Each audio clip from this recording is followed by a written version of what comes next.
سالتك سؤال بامانه ترد عليا؟ والله بامانه هرد عليك. كنت تتمنى ابو جبل يكون واقف في ضربات الجزاء في كاس العالم ولا الشناوي زي ما هو؟ لا، لان الشناوي قصاده برضه ضربتين جزاء ما انا عارف في الوقت ده. وعارف ان ده لا هو في، لا بص، يعني احنا وصلنا لضربات الجزاء في نهائي في تصفيات كاس العالم. كان تمام وجود الشناوي وكنت حابب كده ولا كنت تتمنى ابو جبل؟ اللي بص ما اقدرش اقول لك ليه، ما اقدرش اقول لك لان هم الاثنين صدوا. ايوه يعني لا، ما اقدرش. ده حته عندك يا برضه حضر، ما هي موجوده. لا لا لا لا, لا. الاثنين في ضربات الجزاء بسم الله ما شاء مين الله. اعلى سنه من التاني في ضربات الجزاء؟ ها؟ من اعلى سنه في ضربات الجزاء؟ والله اصل الاثنين صدوا. ايوه ماشي، مين اللي اعلى سنه من وجهه نظر الحضري؟ مدرب حراس المرمى واللعيب كمان تخصص ضربات جزاء.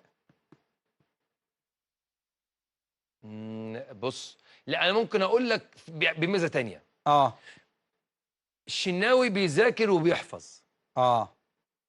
انما ابو جبل بركاوي. لا، امال ايه؟ جبل ياخد الازازه لازم يقرا منها ويعرف منها. لو من غيرها شكرا.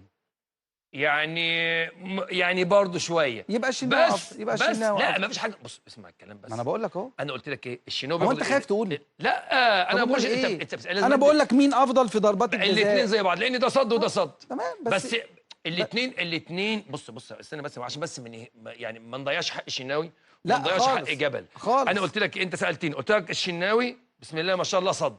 وابو جبل بسم الله ما شاء الله صد برضه. القصه ممكن تقول لي في ميزه. يعني الشناوي يمسك الازازه ممكن بيقرا وبيحفظ وبيركز وبيصد. حصلت في البطوله العربيه وحصلت في كاس الامم وحصلت في ماتش نهائي كاس العالم. وجبل نفس الشيء. جبل بيحاول ياخد الازازه معاه عشان برضه ياكد تمام. المعلومه. تمام. ورغم كده راح مع كل الضربات ما عدا ماتش، ما عدا ضربتين جزاء في كل الضربات اللي انت شفتها دي اللي اتلعبت في كاس الامم. ضربتين بس احنا ما كناش نعرف عن اللعيبه اللي بتشوط ما لهمش اي حاجه نعرف نجيبها.